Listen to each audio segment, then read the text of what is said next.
Bora lá, galera, a gente vai falar hoje aqui sobre o crime de contrabando, tema que caiu aí pelo Sebrasp para carreiras policiais.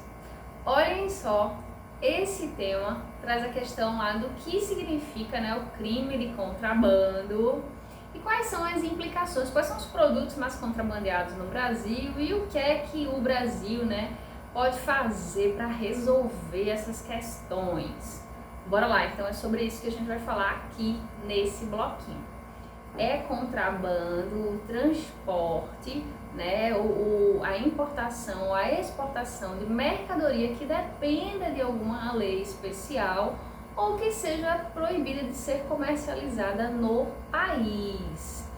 Galera, ó, quais são os itens mais contrabandeados no Brasil e por que esse contrabando é tão forte aqui, né? O contrabando desses itens.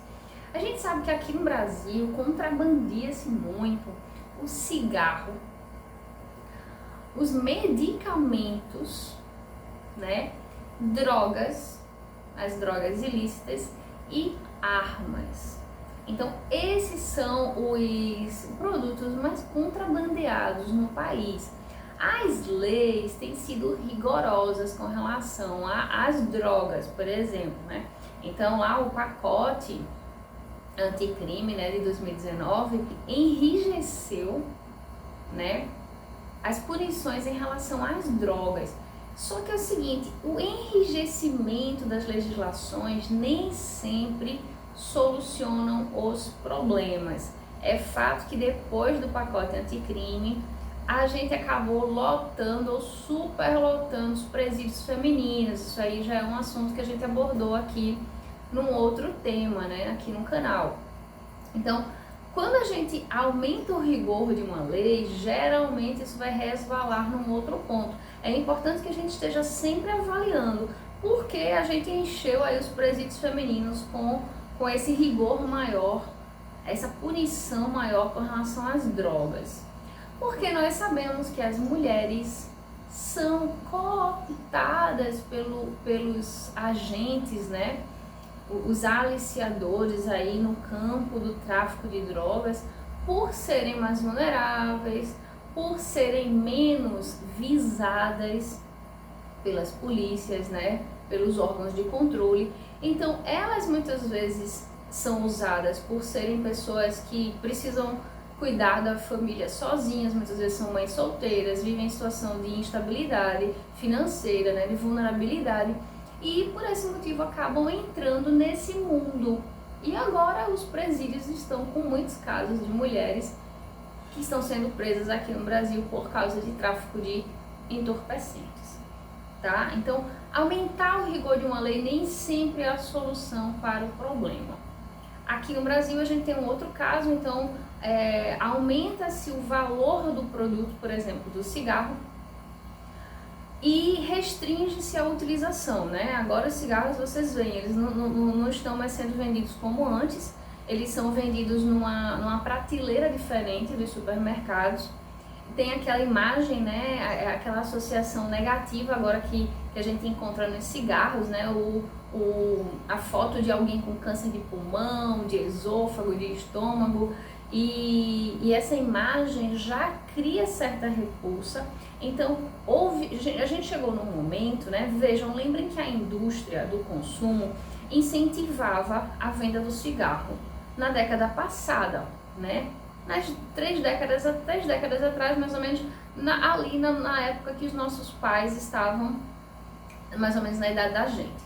Então, a indústria incentivava, associava o cigarro ao esporte, associava o cigarro à juventude, né? Então, criava associações que faziam com que as pessoas achassem que era muito interessante consumir o cigarro.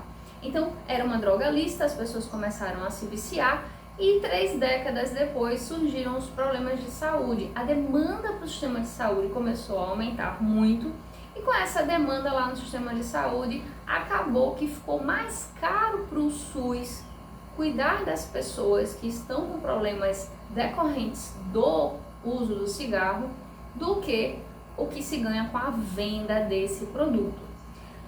Como a balança não bateu, qual é o próximo passo? proibir a venda, mas as pessoas já estão viciadas, a gente vai fazer como?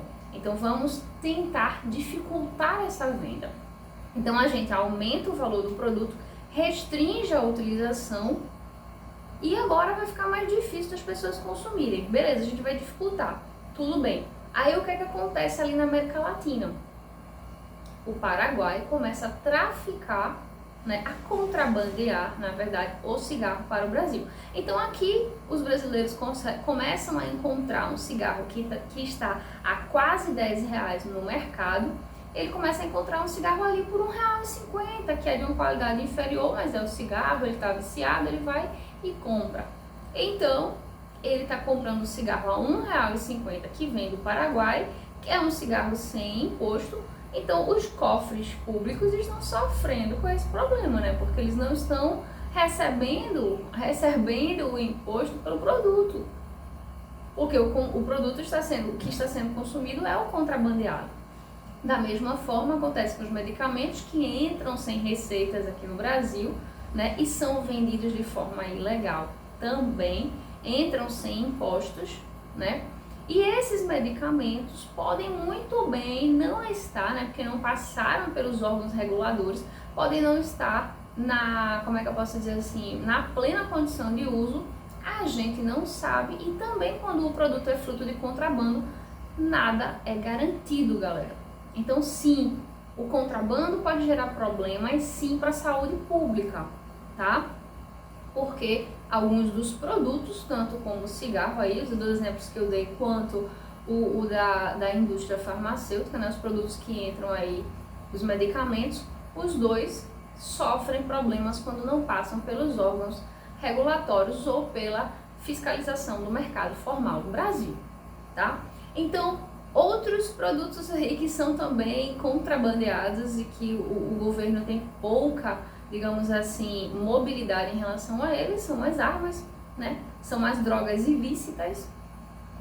E esses realmente, para esses, né, a gente tem as operações aí, a Operação Sentinela, a Operação Ágata, né, que são operações que tentam cobrir ali a faixa de fronteira do Brasil inteira, que é extensa. A gente sabe que essas operações não podem ficar ativas o ano todo, por causa do custo, né? O governo federal alega, né, justifica que o custo é muito alto para manter os agentes da PRF ali nas faixas de fronteira fazendo essa operação, né, essas operações que aparecem ali de tempos em tempos e sim conseguem grandes resultados. Então é verdade que essas operações inibem o contrabando, mas elas não podem ser mantidas o ano inteiro. Então, como é que a gente resolve aí essa questão, né? Quais são as soluções que a gente pode apontar para o solucionamento desse problema?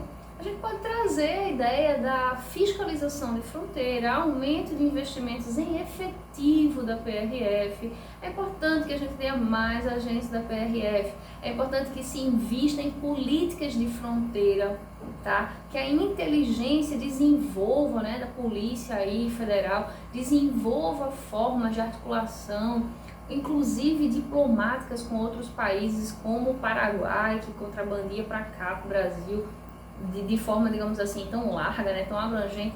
Então, é importante que parcerias sejam criadas nesse sentido para coibir esse tipo de procedimento, esse tipo de ato ilegal, né? Então, é importante que sejam pensadas novas formas menos custosas e mais efetivas de garantir que esses produtos não entrem por meio de contrabando no Brasil. A gente tem que lembrar que esse contrabando acaba gerando problemas diretos na economia do país, que deixa de arrecadar impostos, né, para a venda do produto ilegal. Beleza?